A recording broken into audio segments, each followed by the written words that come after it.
At an ordinary airport gate, a flight attendant stopped a well-dressed black man, doubting he belonged in first class. When he calmly tried to show his ticket, she humiliated him in front of dozens of passengers, even slapping his hand away. But what no one knew, not the crew, not the passengers, not even the captain, was that this quiet man wasn't just any traveler. He was the CEO, and he owned every plane, every seat, and every uniform in the airline. By the time they landed, her entire future would hang on a single decision he was about to make. Before we start the story, comment below where in the world you're watching from today. And if you enjoy stories like this, don't forget to subscribe and turn on the bell icon so you never miss a new one. The airport buzzed with morning noise. Luggage wheels bumped against the floor, people rushed in every direction, and the loudspeakers called out gate numbers over and over. Near gate 17, a tall man stood out from the crowd. His name was Leonard Brooks. He wore a simple charcoal gray suit, polished shoes, and carried only a slim black bag. His short hair was speckled with gray at the sides, and his face held a calm, serious look. He checked the boarding pass in his hand, showing first class, seat 1A. Without rushing, he moved toward the boarding area. Leonard's steps were slow but confident. He didn't look around nervously like some passengers. He didn't fumble with his phone or luggage. Everything about him was steady, like a man who knew exactly where he belonged. But not everyone at the gate seemed to see him that way. Behind the boarding desk stood a young flight attendant named Brittany Cole. She wore a crisp uniform and a bright scarf tied around her neck. Her ponytail was pulled so tight it looked painful. Brittany had a sharp eye for spotting problems, or so she believed. She liked keeping standards in first class, and she didn't like when someone looked like they didn't fit. As Leonard approached, Brittany's face shifted slightly. Her smile became stiff. Her hand moved quickly to block his path. "Sir," she said, keeping her voice polite but firm, "boarding for economy is down that way." She pointed toward another gate without even looking at his ticket. Leonard raised an eyebrow slightly. He held up his boarding pass in front of her face, his voice even and low. "First class, 1A." For a second, Brittany hesitated. Then she gave the boarding pass a quick glance, barely hiding her surprise. She stepped aside without saying anything else. Leonard passed by without a word, keeping his back straight. But just as he walked onto the jet bridge, Brittany muttered under her breath, "Guess money doesn't always buy class." Leonard didn't react. He moved forward as if the words had never touched him. But behind him, a few passengers heard. A businessman in a navy suit frowned slightly. A woman adjusting her baby's carrier glanced up, her mouth tightening. The comment hung in the air like bad smoke, leaving an uneasy feeling behind. Inside the plane, the first-class cabin glowed with soft lighting. The seats were wide, spaced apart like small private islands. Some passengers were already sipping coffee or tucking blankets over their laps. Leonard found his seat without needing help. He placed his bag in the overhead bin with smooth movements, then sat down and folded his hands neatly in his lap. His eyes closed for a moment, not to sleep but to block out the noise and clear his mind. Brittany entered the cabin a minute later, holding her tablet. Her eyes quickly scanned the rows until they landed on Leonard. Something about seeing him seated there unsettled her. She tightened her grip on the tablet. A voice inside her head whispered that she needed to check again to make sure he belonged there. It wasn't about the ticket, she told herself. It was about doing her job, keeping order. At least, that's what she told herself. She made her way down the aisle, her heels clicking softly against the carpet. Leonard opened his eyes slowly when he felt the presence near him. Brittany stood there stiffly, her expression cold. "Sir, may I see your boarding pass again?" she asked, her voice loud enough for nearby passengers to hear. Without speaking, Leonard reached into his jacket pocket and pulled out the ticket. He handed it to her with the same calm as before. Brittany snatched it roughly, her fingers brushing against his hand with more force than needed. A man 2 seats away shifted uncomfortably. Brittany stared at the ticket for longer than necessary, looking for a mistake that wasn't there. When she found none, her face grew tight with anger. Without thinking, she shoved the ticket back toward Leonard. Her hand smacked against his fingers hard enough that the ticket slipped free and floated to the floor. A soft gasp rose from the seats behind them. Leonard leaned down slowly, picked up the boarding pass, and straightened again. His face showed no anger, only a deep, silent patience that somehow made Brittany feel smaller than she ever had. "You have no idea who you just disrespected," Leonard said quietly. His voice wasn't raised. He didn't make a scene. But somehow, his calm words sounded louder than any shouting ever could. Brittany blinked, confused for a moment, as a heavy, tense silence spread through the cabin. Passengers stopped pretending not to watch. The air seemed to thicken, every eye drawn to the quiet storm that had just begun at seat 1A. Brittany froze for a second, unsure what to say. She could feel the eyes burning into her back. She quickly straightened her uniform, forcing a tight smile onto her face.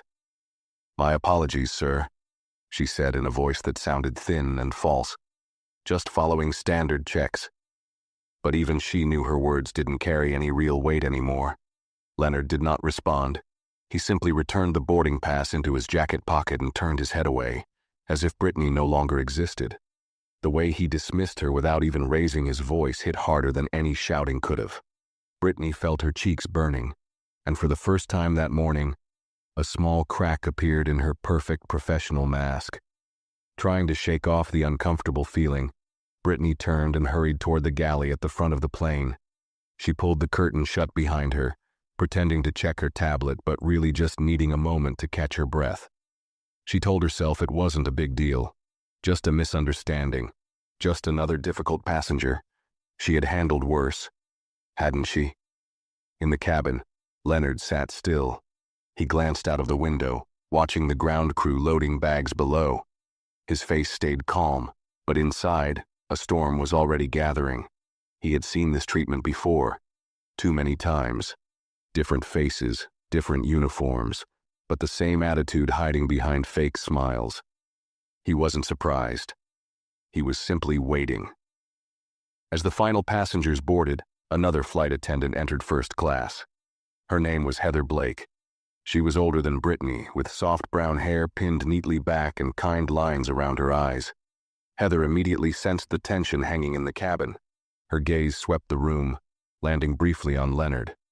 She gave him a small, polite nod, which he returned with the smallest lift of his chin. Heather moved quietly from seat to seat, checking on passengers, offering water and warm towels. She passed Leonard without stopping, sensing somehow that he wanted to be left alone for now.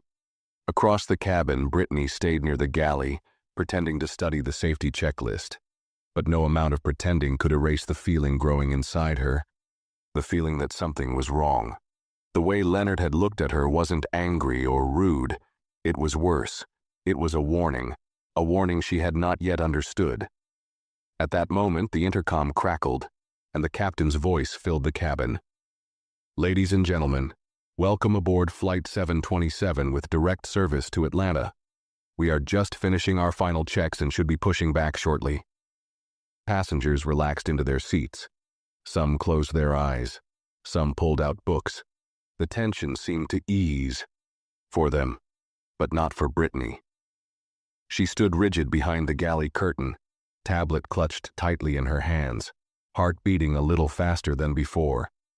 She couldn't explain it, but she had the strange feeling that this flight was not going to be like any other flight she had worked. And deep in seat 1A, Leonard sat quietly, watching the sky beyond the glass, knowing exactly what was coming. The plane rolled back from the gate, and the engines hummed louder as it lined up for takeoff. Inside the first-class cabin, the soft chime of the seatbelt sign turning off brought a quiet shuffle of movement. Flight attendants moved down the aisles with trays of drinks, their smiles practiced and polite. Heather passed Leonard again, offering him a drink, but he simply shook his head. He didn't need anything yet. He was waiting. Brittany stayed at the far end of the cabin, her steps careful, her smile stiff. She couldn't get Leonard's voice out of her head. "You have no idea who you just disrespected." The words looped over and over, each time heavier than the last. Every time she looked at him seated so calmly in 1A, her stomach twisted tighter. She told herself she had followed procedure. She told herself appearances mattered.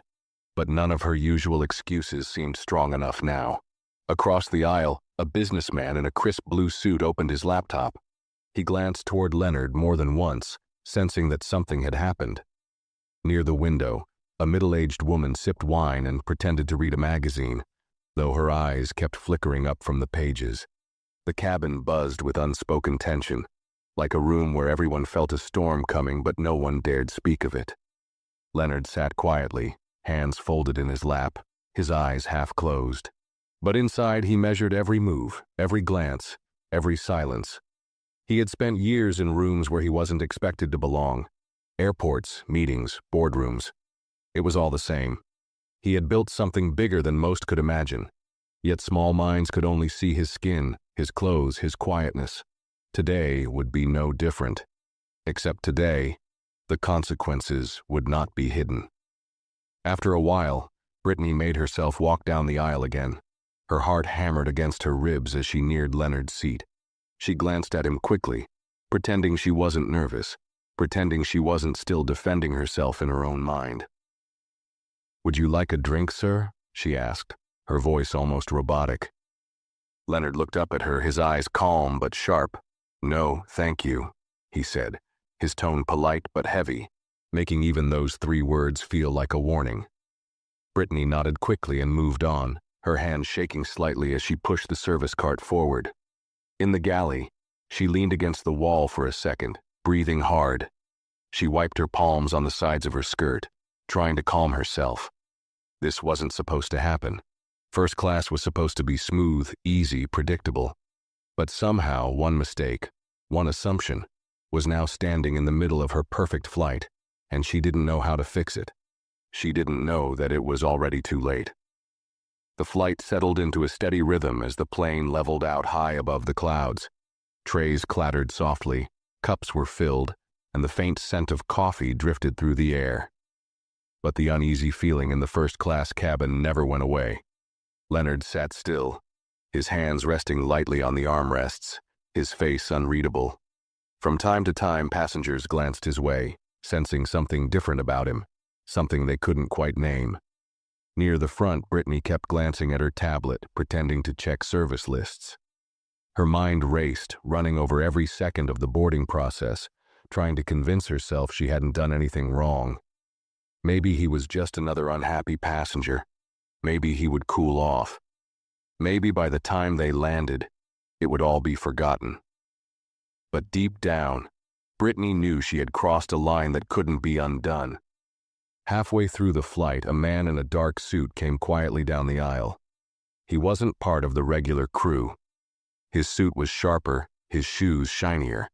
His badge, tucked neatly on his jacket, showed he was someone important. His name was Douglas Price, and he was a senior operations manager for the airline, flying today on a routine inspection trip. Most of the crew hadn't even noticed him board earlier.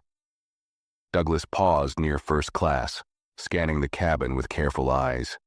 When he saw Leonard, his face shifted instantly. His stiff professional look softened into something almost respectful. Without hesitation, Douglas stepped forward and bent slightly at the waist, a small but clear sign of recognition.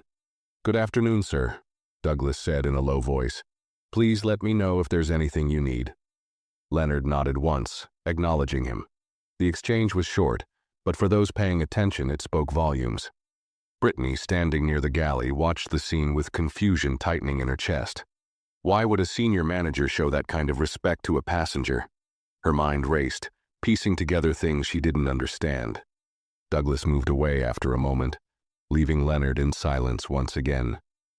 But now, the air in first class felt heavier.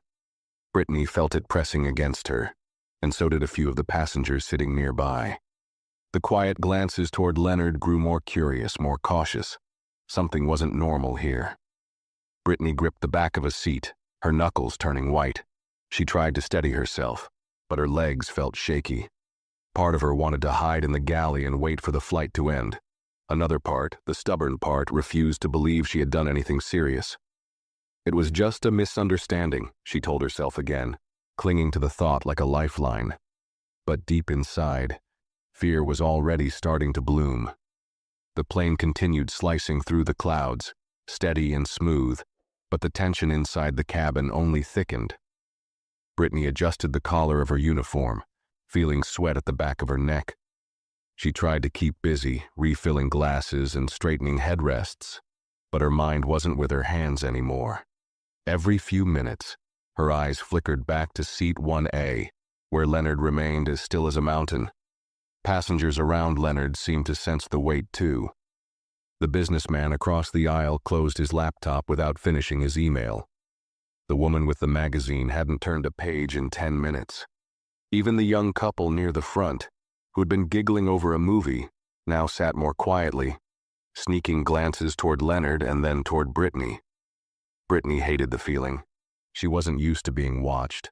She was used to controlling the room, setting the tone, making sure first class felt exclusive. But now she felt trapped, like every move she made was being measured.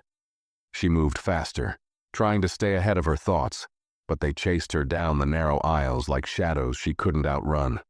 Douglas Price had taken a seat 2 rows back, flipping through a report but glancing up now and then at Leonard. His face remained neutral, but his respect for Leonard was clear in every glance. Brittany caught herself staring at him too long and quickly turned away, her heart hammering against her ribs.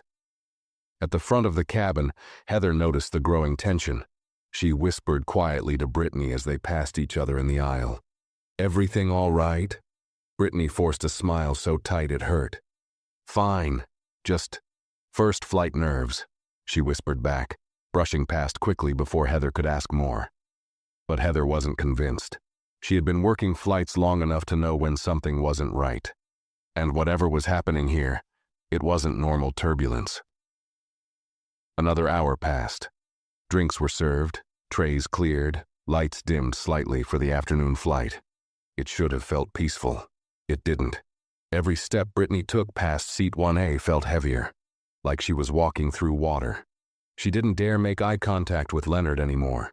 She told herself that maybe once they landed, everything would blow over. Maybe he would just file a complaint, and it would go into a folder with a dozen others, and she would get a small warning and move on. That's how things usually worked, wasn't it?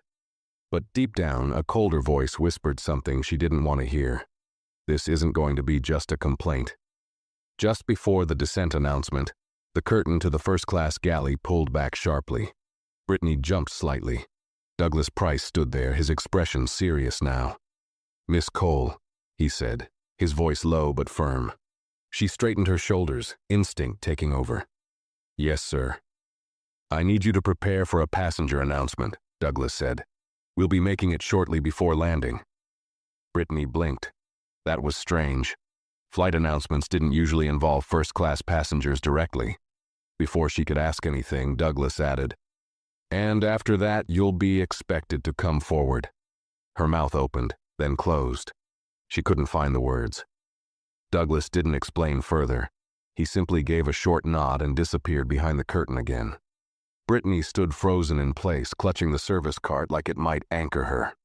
The fear she had been pushing down all flight long surged up her throat like a rising tide. Whatever was about to happen, it was bigger than she thought. Much bigger. She glanced once more toward Leonard. He sat calmly in his seat, looking out of the window, one hand resting lightly on his knee. He looked like a man waiting for something. And Brittany knew, with a cold, sinking certainty, that he wasn't waiting for the flight to land. He was waiting for her world to change. The minutes dragged like hours.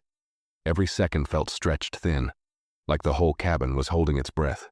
Brittany stood near the galley, pretending to organize trays, but mostly gripping the counter to keep her hands from shaking. She kept replaying the morning in her head, every look, every word, trying to find some way to explain it all if someone asked. But deep down, she knew explanations wouldn't save her. Not this time. The loudspeaker chimed, and the captain's voice broke the heavy silence. "Ladies and gentlemen, as we begin our descent, please return to your seats and ensure your seatbelts are fastened. We will have an important message shortly." Thank you passengers shuffled in their seats, buckling up, adjusting pillows. But even among the usual landing preparations, something felt different. Eyes darted around the cabin, curious and nervous. Everyone sensed something bigger was coming, even if they didn't understand it yet. Leonard remained seated in 1A, his face calm, untouched by the tension he had quietly built around him. He leaned back slightly, folding his hands together, looking every bit like a man at peace, or maybe a man ready to deliver a judgment. Douglas Price stepped forward, carrying a small wireless microphone. His face was calm but serious, his footsteps slow and steady. Brittany's stomach twisted into tighter knots as she watched him. She had never seen a senior manager take over the speaker during a flight. Not once. Whatever was happening wasn't routine. Douglas cleared his throat and the cabin went completely silent. "Ladies and gentlemen," he began, his voice strong and steady, "we would like to take a moment to acknowledge a very important guest traveling with us today in seat 1A. Heads turned instantly toward Leonard, some passengers leaning into the aisles to see better. Brittany's knees nearly gave out. Her hands gripped the counter behind her until her knuckles turned white. Douglas continued, "It is our great honor to welcome Mr. Leonard Brooks, founder, chairman, and chief executive officer of Horizon Airways, the parent company of the airline you are flying with today." A ripple of gasps ran through the cabin. Mouths opened in shock. Passengers exchanged wide-eyed glances. Even Heather, who had worked for the airline for years, stood rooted in place, her mouth slightly open. Brittany felt the blood drain from her face. Her ears rang so loudly she barely heard the rest of Douglas's words. She stared at Leonard, frozen in her spot, her body refusing to move, her mind refusing to accept what she had just heard. Leonard Brooks wasn't just a first-class passenger. He wasn't just a businessman.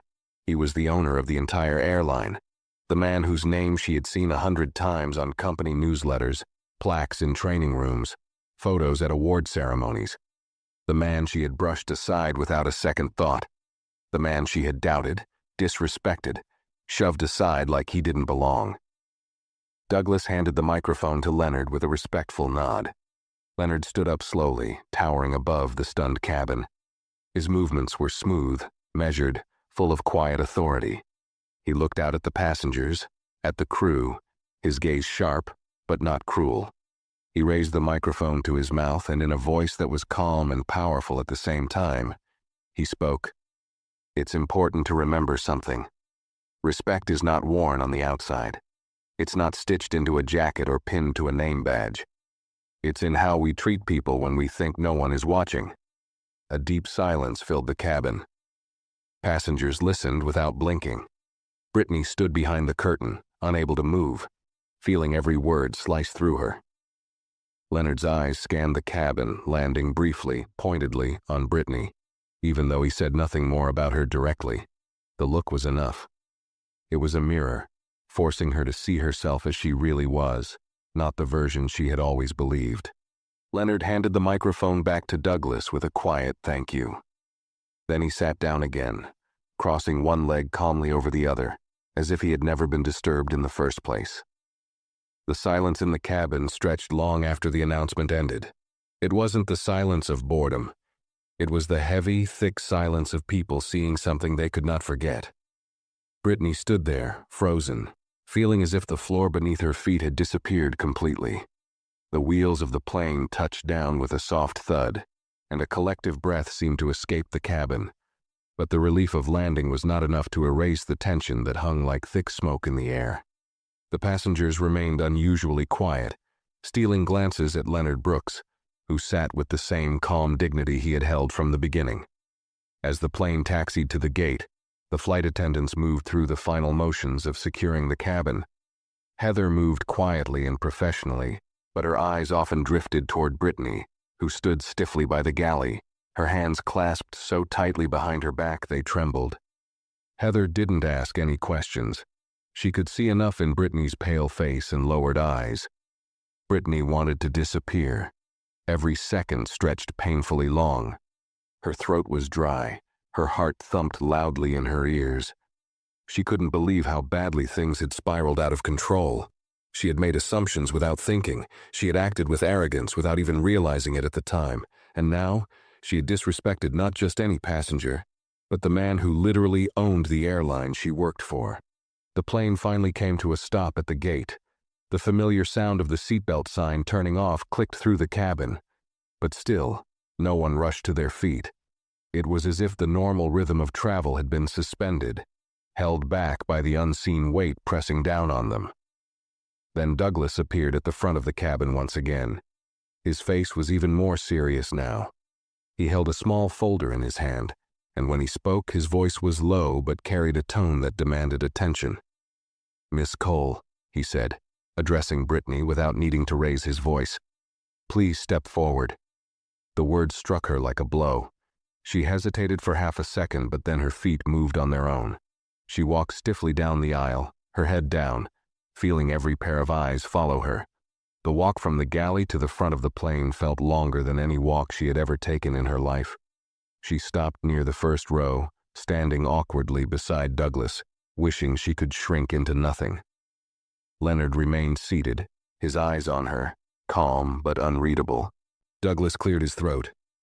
Due to the events witnessed by passengers and crew today, and due to a direct violation of our company's ethics and customer service standards, Flight Attendant Brittany Cole will be removed from duty immediately pending an internal review. A gasp echoed from a few seats. Someone dropped a magazine onto the floor. Brittany's face flushed hot and cold all at once. Her hands shook as she struggled to keep them at her sides. Douglas continued, "An apology is not just expected, it is necessary. Miss Cole, the floor is yours." The silence was so thick it was almost hard to breathe. Brittany opened her mouth, but for a long second no words came out. Her throat closed up, shame and fear locking inside her chest. But there was no way out now, no excuse strong enough, no defense left to hide behind. She turned to face Leonard fully, her eyes struggling to meet his. When she finally spoke, her voice was small, but it carried through the cabin because of the deep quiet that surrounded them. I am deeply sorry for the way I treated you today, sir," she said, her voice trembling. "I made assumptions I had no right to make. I showed disrespect where I should have shown professionalism and kindness. I let my judgment and pride blind me. I humiliated you without cause, and for that I am truly ashamed." Her eyes burned, but she blinked the tears back. This wasn't the time for crying. It was the time for facing what she had done. Leonard listened without changing his expression. He didn't rush to interrupt her. He didn't soften or frown. He simply listened, giving her the full weight of her own words back in silence. When Brittany finished, she stood still, her head slightly bowed. She had no idea what would happen next. Part of her expected Leonard to unleash anger, to demand she be fired on the spot, to humiliate her the way she had humiliated him. But Leonard only nodded once, slow and measured. Then he stood up. Even standing in the quiet cabin, he didn't need to raise his voice to command attention. His presence alone was enough. "You can't undo a moment once it's past," Leonard said calmly, his voice carrying the weight of years of experience, of battles fought, and dignity defended. "But you can choose what you become after it. Remember that." He didn't look at her with hatred. He didn't speak with cruelty. He offered something much heavier. A chance to become better, or to fall even further. Leonard picked up his bag from the overhead bin without any help, adjusted his jacket, and walked calmly toward the exit. The passengers parted silently to let him through, some nodding respectfully as he passed. No one spoke. No one needed to. Brittany remained standing at the front of the plane, her shoulders trembling, the sound of Leonard's footsteps fading behind her, and with them, the version of herself she could no longer return to. The moment Leonard stepped off the plane, it felt like the very air changed. It was lighter somehow, but not for Brittany. She remained frozen at the front of the cabin, her hands still locked together in front of her, every muscle in her body stiff with shame. Around her, the other passengers began to move at last, standing up, gathering their bags, speaking in hushed voices. But even their movements were slower, more careful than usual, like they all knew they had witnessed something they shouldn't forget too easily. Heather passed by Brittany on her way to help a passenger with an overhead bin. She gave Brittany a brief look, not cruel, not smug, but heavy with understanding. Heather had seen many mistakes over her years, but she had never seen one like this unfold so publicly, with no place left for anyone to hide. Brittany barely heard the usual goodbye announcements over the speakers. Her mind was stuck, replaying Leonard's words again and again. You can't undo a moment once it's past, but you can choose what you become after it. She felt like she was standing at a cliff's edge, and there was no safe way back to where she had been. As the last passengers left the cabin, Douglas Price approached her again. He didn't yell, he didn't threaten. He simply handed her a printed letter that had clearly been prepared during the final part of the flight. You're relieved of duty for now, he said firmly. Security will escort you to the crew office when you step off the aircraft. You'll meet with the disciplinary board tomorrow morning. Brittany took the letter with trembling fingers. The words blurred in front of her eyes, but she knew what it said even without reading it fully. Suspension pending investigation, immediate review of conduct, recommendation for mandatory sensitivity and diversity training. Terms that felt heavy and cold compared to the pride she once felt wearing her uniform. Douglas hesitated before walking away. He lowered his voice so only Brittany could hear. You should know. Mr. Brooks is not a man who embarrasses people for pleasure. If he called you out like that, it's because he believes people can change if they're given the choice to. Brittany nodded slowly, unable to form any words in return. Douglas gave her one last look, half warning, half mercy, and then disappeared down the jet bridge after the passengers. Brittany stood alone in the hollow cabin. The faint smell of coffee and fabric cleaner filled the air. The seats were empty now, pillows left crumpled, safety cards sticking out of pockets. The cabin that once felt like a kingdom she ruled now felt like a courtroom where she had just lost everything. She made her way down the aisle slowly, her feet heavy, her head bowed. Every step reminded her of the countless flights she had walked with pride, thinking she was better, thinking she was right to judge who belonged and who didn't. Now, those same steps felt like a trail of mistakes she couldn't erase. At the aircraft door, 2 uniformed security officers stood waiting. Their faces were blank, professional, but Brittany felt their judgment without them saying a single word. She nodded stiffly and followed them down the empty jet bridge.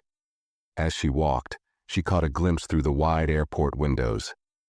In the distance, Leonard Brooks stood near a row of black cars waiting outside the terminal. A driver held the door open for him. He paused for a moment before getting in, looking back toward the terminal, as if remembering something. Brittany wondered if he was thinking of her, or if she was already just another forgotten mistake in a long career of people underestimating him. But deep inside, she knew the truth. She would never forget him. When she reached the crew office, she sat alone at a plain wooden table, her badge and ID placed in a small envelope before her. She was no longer a flight attendant for now.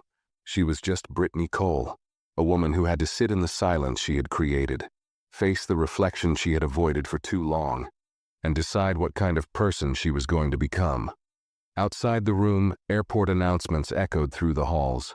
Flights were still taking off, business still moving forward. The world didn't stop for one person's mistakes. But for Brittany, time had slowed to a painful crawl, forcing her to feel every second of what she had lost. Not just a job, not just a reputation, but a piece of herself. The part that once thought she knew what fairness looked like, without ever truly understanding it. She sat there staring at the floor with the heavy silence pressing down, knowing the hardest part of her journey was only just beginning. The small windowless room where Brittany sat smelled faintly of stale coffee and old carpet. A ticking clock on the wall counted the seconds loudly, as if mocking her.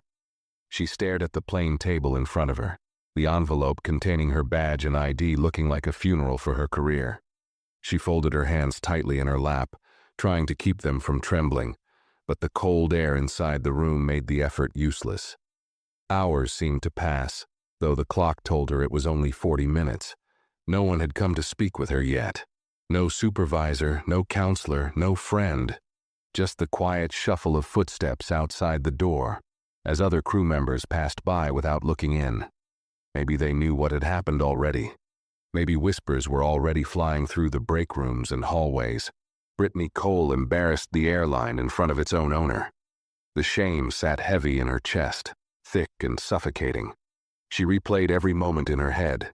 The way she had spoken, the way she had brushed Leonard aside without giving him the basic respect he deserved. She saw again how calm he had been, how he hadn't needed to raise his voice or insult her back. He had just stood there letting her dig her own grave with every foolish word she had spoken. There had been a time, not long ago, when Brittany had been proud to wear her uniform. She used to think of herself as a gatekeeper of high standards. She had believed she was protecting the dignity of first class, making sure it stayed special. But now, sitting in that cold little room, she realized how small-minded that pride had been. She had confused respect with appearances, kindness with judgment. And the worst part was knowing that no one had made her act that way. No one had forced her to assume Leonard didn't belong in first class. No one had made her snatch the ticket from his hand, mutter insults under her breath, or shove his dignity aside. Those choices were hers, and hers alone. The door creaked open, breaking the heavy silence. A woman in a navy blue blazer stepped in, carrying a clipboard. Her name tag read Karen Lewis, Crew Supervisor. Her face was calm, but there was no softness in her eyes. "Brittany," she said simply, sitting down across the table. She placed the clipboard between them and adjusted her glasses. "You understand why you're here?"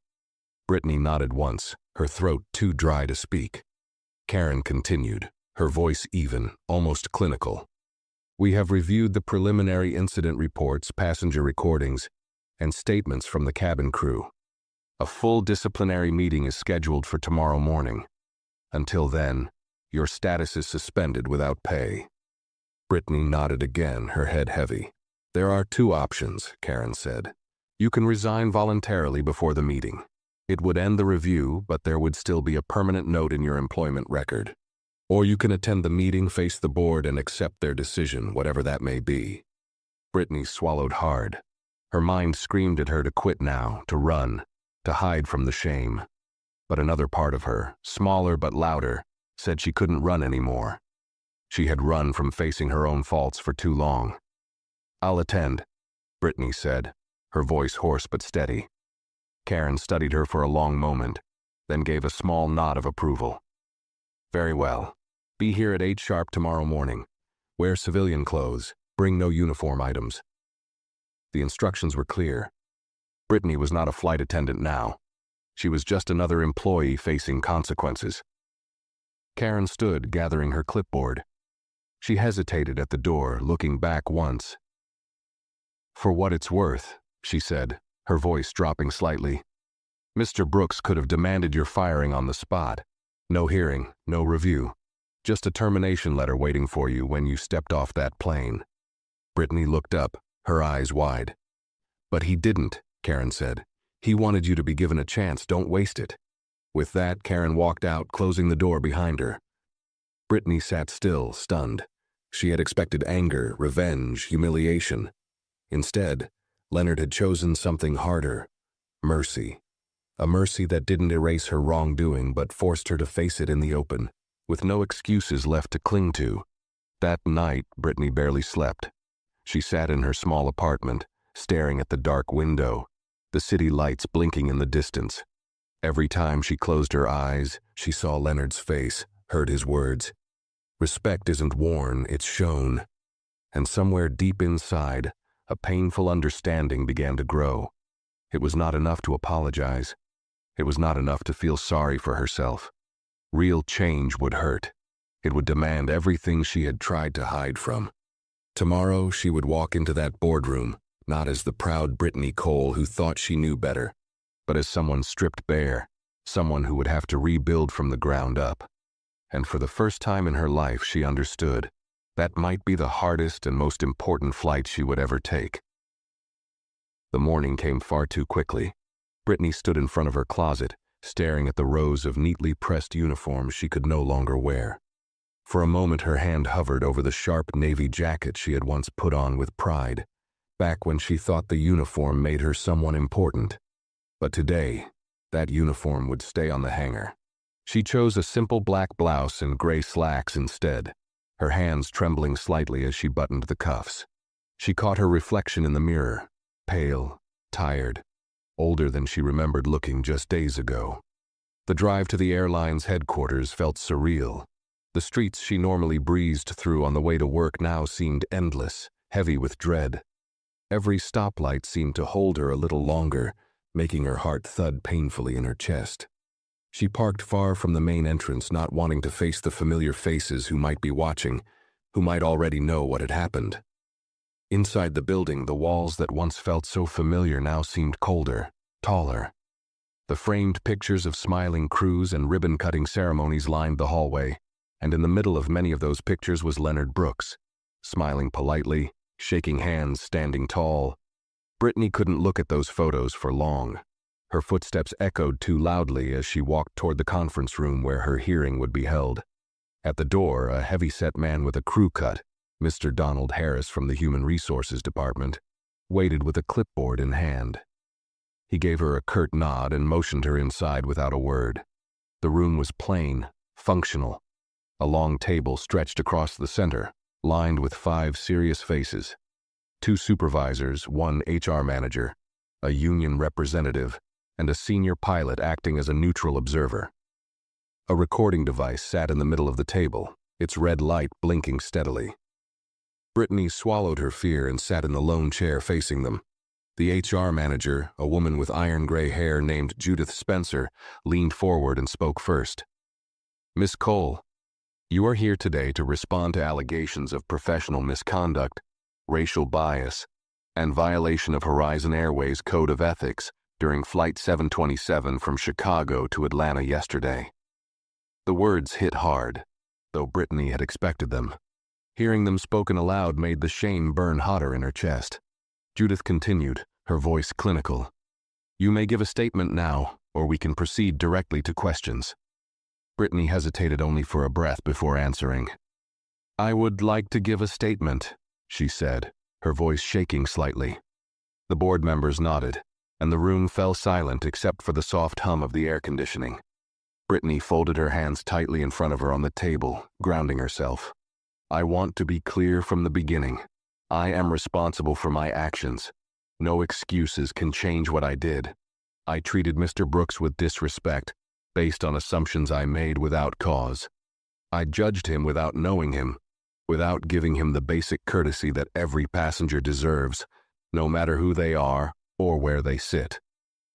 She paused, gathering herself. Her throat tightened, but she pushed through. "I acted from a place of pride, not professionalism. I let my own bias, whether I admitted it to myself or not, guide my behavior. It was wrong. It was ugly. And it betrayed the trust this company placed in me when they gave me that uniform." The board members listened carefully, not interrupting.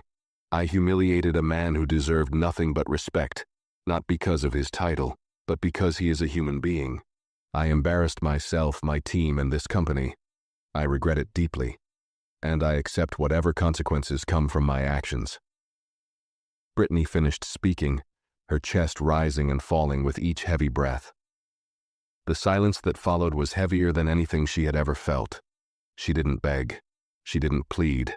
She had no more lies to tell herself. The supervisors asked a few questions, basic ones about the timeline, her behavior, the procedures she had broken. Brittany answered each one honestly, never trying to minimize her actions. Every truth felt like another cut, but she knew it was better to bleed now than to keep hiding. Finally, the union representative, a quiet man named Charles Reed, spoke. His voice was softer than the others. "Miss Cole," he said, "do you believe this experience has changed your understanding of what your role truly is?" Brittany looked him straight in the eye. "Yes," she said. "I used to think my job was to control who belonged where, to protect some invisible image of what first class was supposed to look like. But that's not the job. The job is to make every passenger feel welcome, respected, and safe, no matter what I think they should look like. I forgot that. I will never forget it again."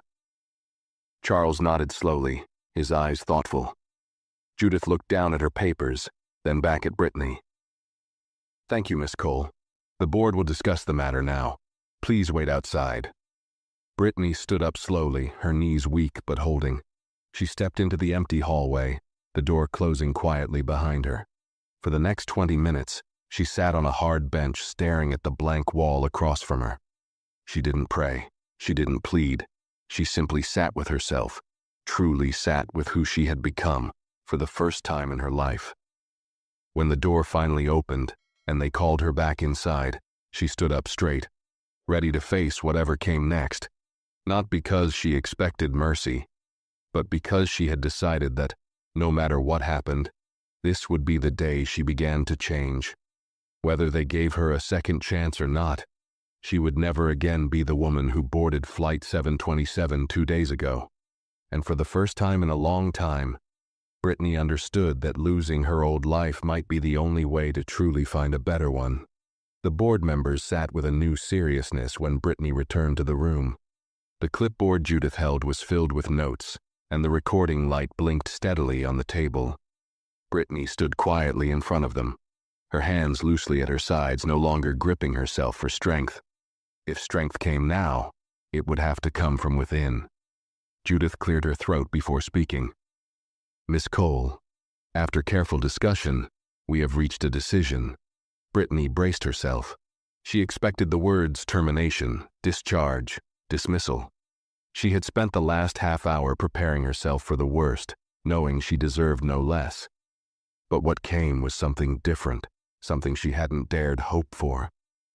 "You will not be immediately terminated," Judith said, her tone clear but firm. "Instead, you are placed on final warning status. You will be suspended without pay for 60 days. During this period, you are required to complete advanced cultural sensitivity and leadership training at your own expense." Brittany let out a slow, shaky breath, hardly believing what she was hearing. "You will also complete 40 hours of community service in a program selected by the Airline," Judith continued. "Failure to complete any part of this requirement will result in immediate dismissal without further review." The room remained completely silent. Brittany nodded slowly, her voice cracking slightly as she answered, "I understand." Charles Reed, the union representative, spoke next. His voice was steady but more personal. "Miss Cole, you are being given a rare second chance. Not many are afforded such mercy, especially after such a public mistake." Brittany lowered her head slightly, feeling the truth of his words settle deep into her bones. "Leonard Brooks himself contacted the board this morning," Judith said, pausing to let the words land. "He specifically requested that you be given a chance for redemption rather than immediate termination. He said, and I quote, 'Real leadership is shown not by how hard you punish, but by how much you invest in others' ability to rise after falling.'"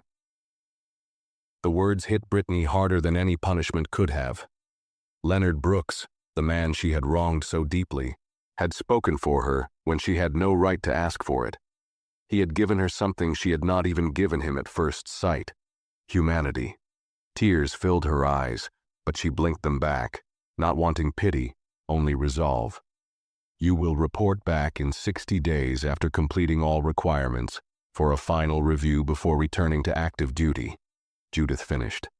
"Until then, consider this an opportunity to rebuild not only your career, but also the values you stand for." The meeting ended with the clicking of pens and the quiet shuffle of papers. No applause, no smiles, just the solemn, heavy air of responsibility shifting from the board onto Brittany's shoulders. She left the room feeling lighter in one way, but burdened in another. Redemption was not given freely. It was work, hard and humbling, and she hadn't even begun to earn it yet. In the parking lot, the sun was high, casting sharp shadows across the concrete. Brittany leaned against her small car, staring at the clouds drifting lazily across the bright blue sky. In a strange way, she felt like the world looked different now. Harsher, maybe, but also clearer. The illusions she once wrapped herself in were gone. She drove straight to a small library downtown, the only quiet place she could think of.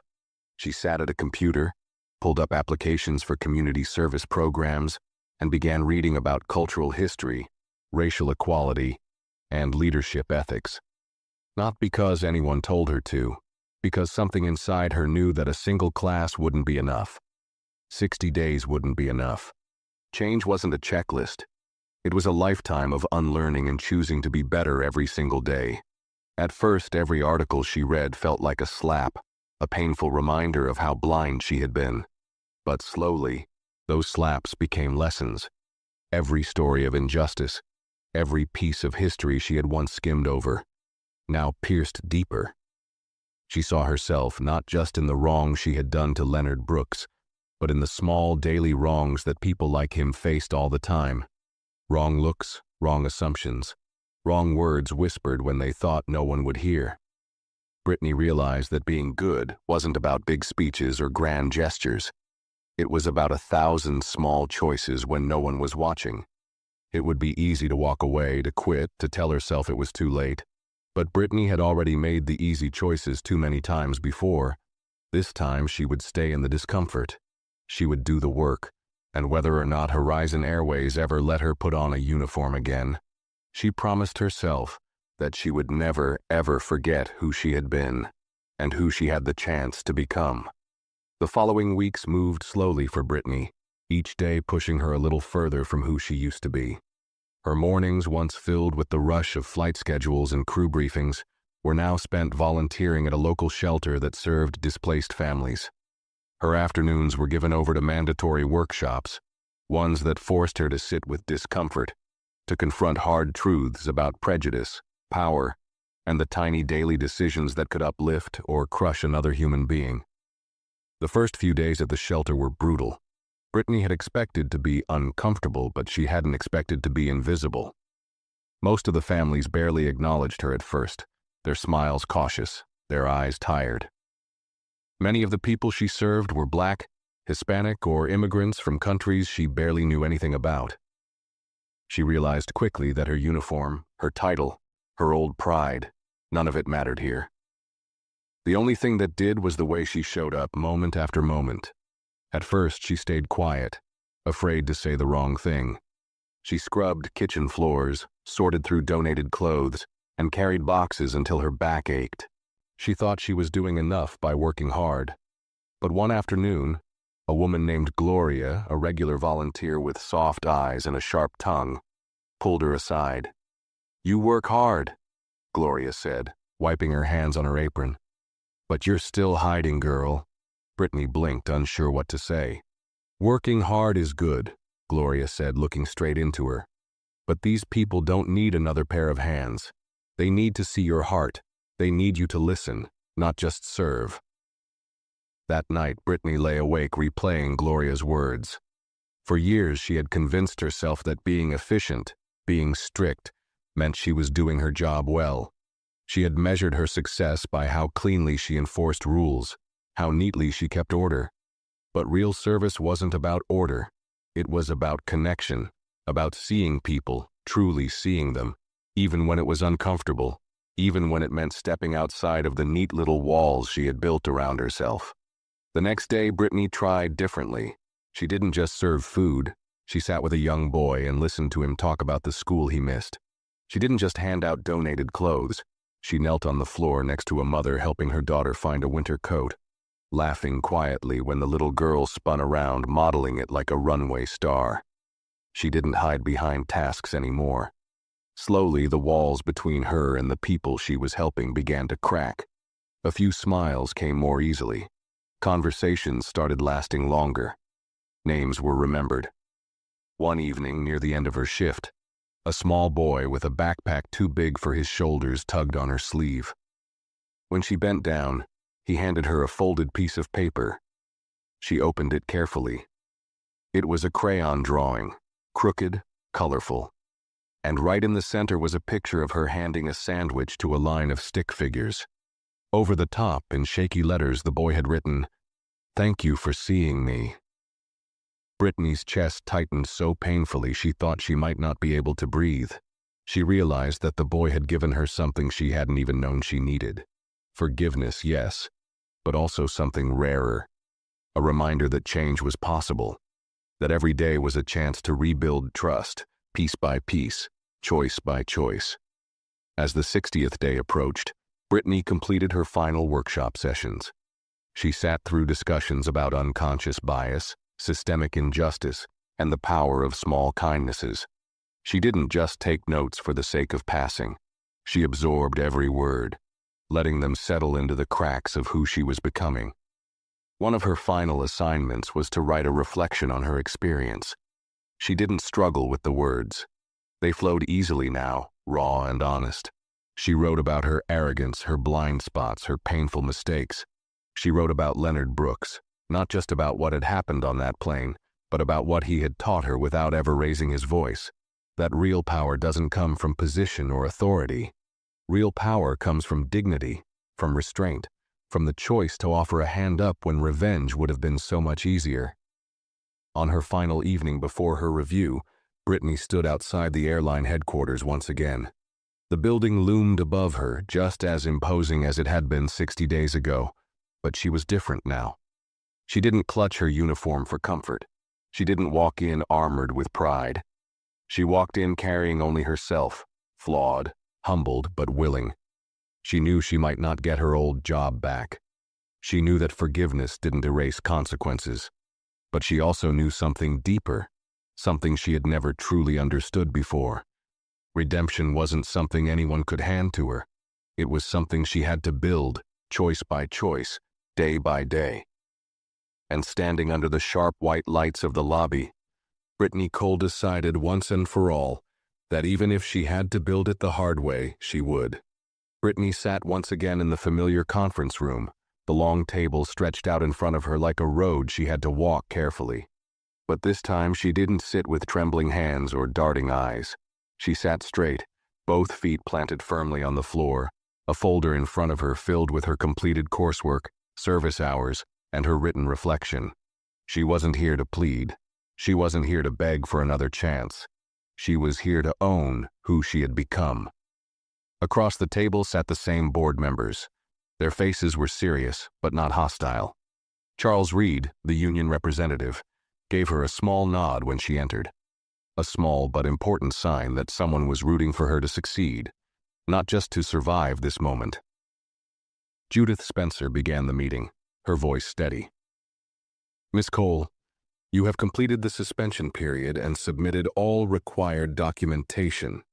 Today, we will hear your final statement and decide whether your employment with Horizon Airways will be reinstated or permanently terminated. Brittany nodded. I understand. Judith gestured for her to begin. Brittany opened the folder but didn't look at it. Instead, she spoke from memory, from heart. I was given a gift most people never get, she said, her voice clear, a second chance. I didn't deserve it when Mr. Brooks chose to give it to me. I had treated him, and by extension every passenger I ever judged unfairly, with arrogance and blindness. She paused, letting the words settle. I thought being strict meant being professional. I thought keeping up appearances made the airline better. But I see now that real strength comes from lifting people up, not shutting them out. Real professionalism means treating everyone and with dignity. Not just the ones who look a certain way or fit a certain mold. She took a breath. My 60 days weren't just a punishment, they were a mirror. Every shift at the shelter, every workshop, every uncomfortable conversation forced me to see myself without excuses. I am not the same person who boarded Flight 727, and I won't pretend I'm done learning. Growth isn't something that happens once. It's every day. Brittany reached for the crayon drawing tucked inside her folder. She held it up, the child's crooked, colorful image of her handing out sandwiches. This, she said, her voice soft but steady, is what matters. Seeing people, respecting them, not for what they wear, or what they buy, or what seat they sit in, but simply because they exist. She placed the drawing gently back in the folder and looked across the table, her gaze steady. I can't change what I did, she finished, but I can choose who I become from here forward. I hope you'll allow me to prove that. If not, I will still carry these lessons into everything I do." The room stayed quiet for a long moment after she spoke. Not the cold silence of judgment, but the thoughtful silence of people genuinely considering her words. Finally, Judith leaned back in her chair, her hands folded. She exchanged glances with the other board members. Charles Reed gave a small nod, his expression unreadable. Judith looked back at Brittany. "Miss Cole," she said carefully, "Horizon Airways does not expect perfection from our employees, but we do expect accountability, growth, and integrity. Based on the work you have completed, the honesty you have shown, and the endorsement provided by multiple supervisors from your community service site." Brittany's heart hammered against her ribs. "We are reinstating your employment, effective immediately." The words floated in the air, heavy with meaning. "However," Judith continued, her voice firmer now, "your reinstatement comes with conditions. You will be placed on a 6-month probation period. Any further misconduct will result in immediate termination without review. You will also be assigned as a mentor for new flight attendants, teaching them not only about procedures, but about respect, dignity, and inclusion." Brittany's breath hitched. She nodded quickly, swallowing back the wave of emotion rising in her throat. "Thank you," she said, voice thick but genuine. "Thank you for trusting me." Charles leaned forward slightly, speaking softer than before. "Don't waste it." "I won't," Brittany whispered. The meeting closed, and as Brittany walked out of the room, she didn't rush. She didn't hide. She moved with the steady, grounded steps of someone who had fallen, been broken, but had chosen to rise differently. Outside the building, the sky was brilliant and clear, the sun slicing through the early afternoon air. She stood there for a long moment, breathing it in. For the first time in months, she wasn't carrying the crushing weight of shame. She was carrying something else, something harder but better, responsibility. Her uniform would wait. Her next flight would wait. There was no rush anymore, because Brittany knew now that real change didn't come at cruising altitude, with polished shoes and tight smiles. Real change started on the ground, messy and raw and painful, and beautiful, exactly where it mattered most. 2 days later, Brittany stood once again at the employee entrance of the airport terminal, uniform neatly pressed, badge clipped back onto her blazer. This time, the fabric on her shoulders felt heavier, not because she feared the work ahead, but because she understood it now. Every thread of that uniform was a responsibility, not to the airline, not even to the rules, but to every soul she would meet from here on. Walking through the halls, familiar faces greeted her with polite nods. Some smiled warmly, while others showed a colder politeness, unsure how to treat her now. Brittany didn't blame them. Trust wasn't a coat you could slip back into overnight. Trust had to be earned again, layer by layer, moment by moment. She reported for duty early, arriving at the crew lounge before anyone else. Sitting alone at one of the small round tables, she reviewed her flight assignment for the day. It wasn't a glamorous international route or a high-profile business shuttle. It was a simple domestic flight, Atlanta to Kansas City and back.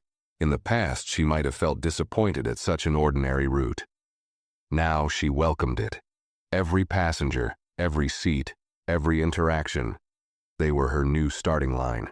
As the rest of the crew filtered in, Brittany noticed Heather Blake, the senior flight attendant from the day of the incident, among them. Heather gave her a slow, searching look, then walked over and sat down across from her without asking.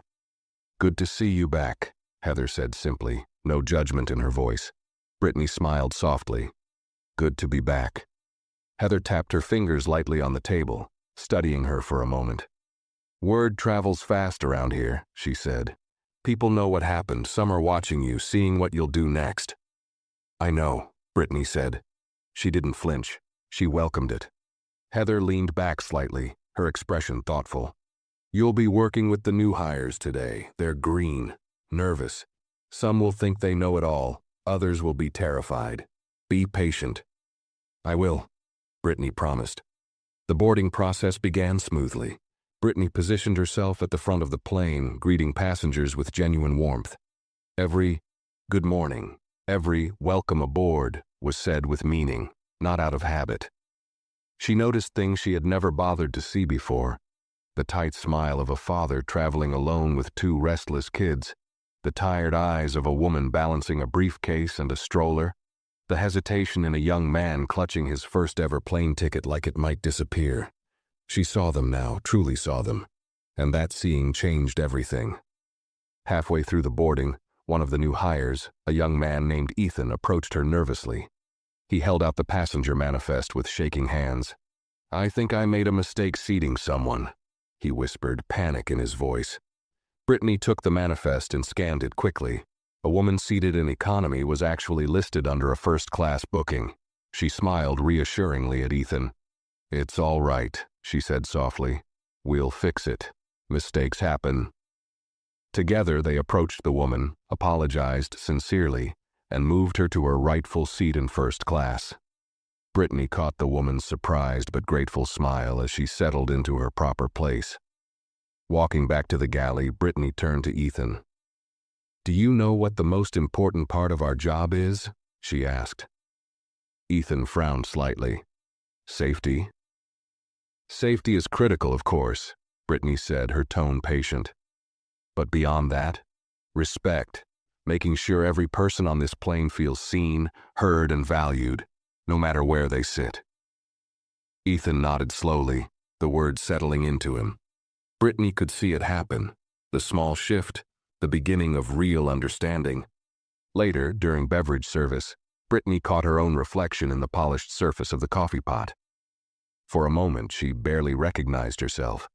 Not because she looked different, but because the woman in the reflection was no longer rushing to judge or control.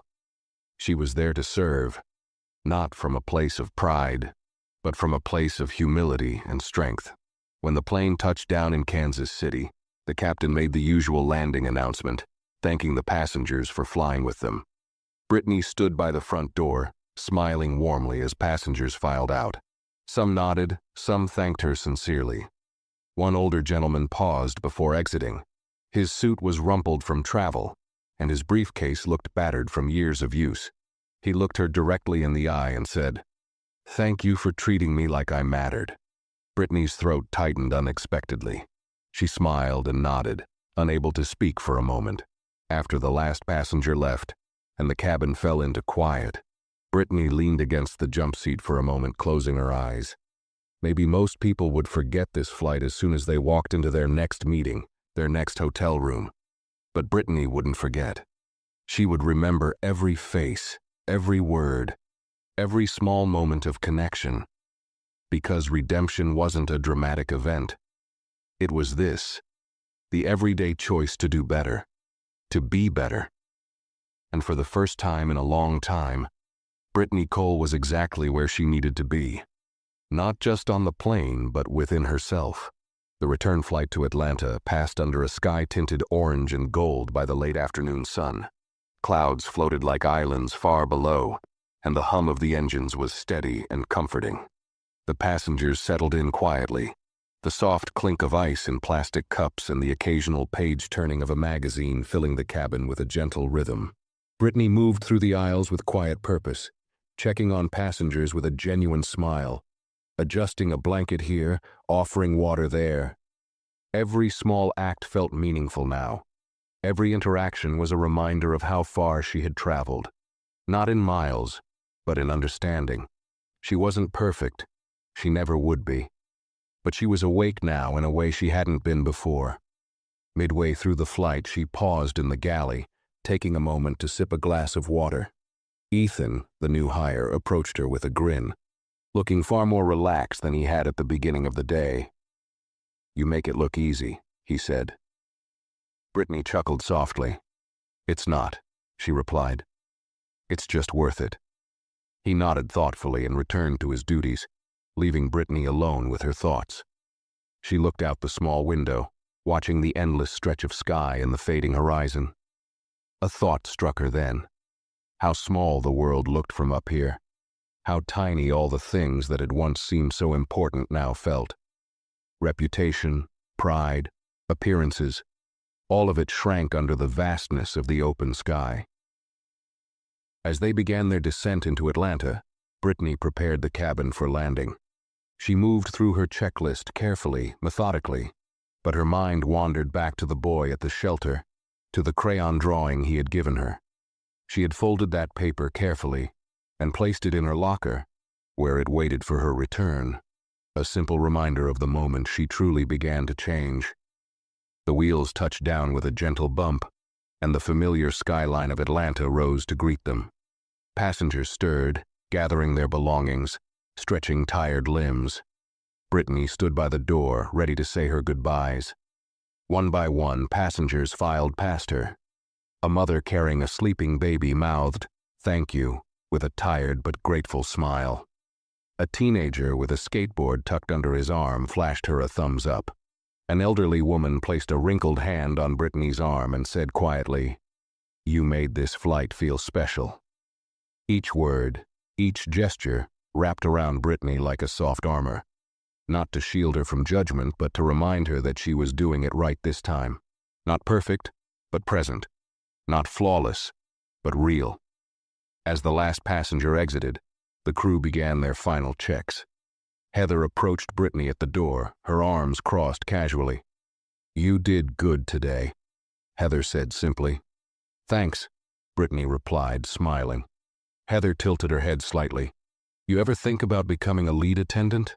Brittany laughed lightly, surprised. "I don't know. I think I have a lot more to learn first." Heather shrugged. "We all do. Leadership's not about being finished. It's about knowing you never are."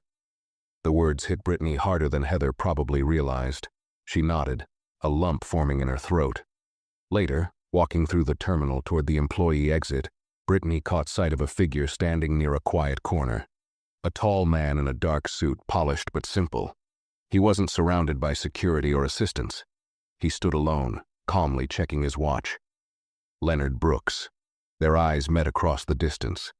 He gave the smallest nod, not of recognition but of respect.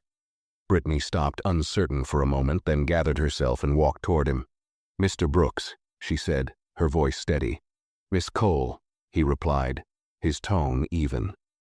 They stood for a moment in silence, a silence filled with more meaning than 1,000 words. "I just wanted to thank you," Brittany said finally, her voice low. "Not for saving my job, but for giving me a reason to be better." Leonard studied her for a long moment, then offered a small, approving smile. "Everyone falls," he said. "Not everyone stands up the right way." He extended his hand. Brittany shook it firmly, feeling the strength and grace behind the simple gesture. "Good luck," Leonard said, turning to leave. But Brittany knew luck had nothing to do with it anymore. She watched him disappear into the crowd, feeling the last pieces of her old self finally slip away. Stepping back into the terminal, she moved forward with a steady heart. She wasn't chasing titles or proving herself to others anymore. She was building something better, something that couldn't be taken away by a mistake or a harsh judgment. Respect, integrity, humanity, the things that would make her flights different from now on. The things that would make her life different from now on. And as Brittany Cole blended into the crowd, just another uniform among thousands, she carried with her a lesson too important to ever forget. The greatest seat of all isn't in first class. It's in how you carry yourself, and how you lift others along the way. If you liked this video, make sure to give it a thumbs up and share your thoughts in the comments below. And don't forget to subscribe to the channel for more powerful stories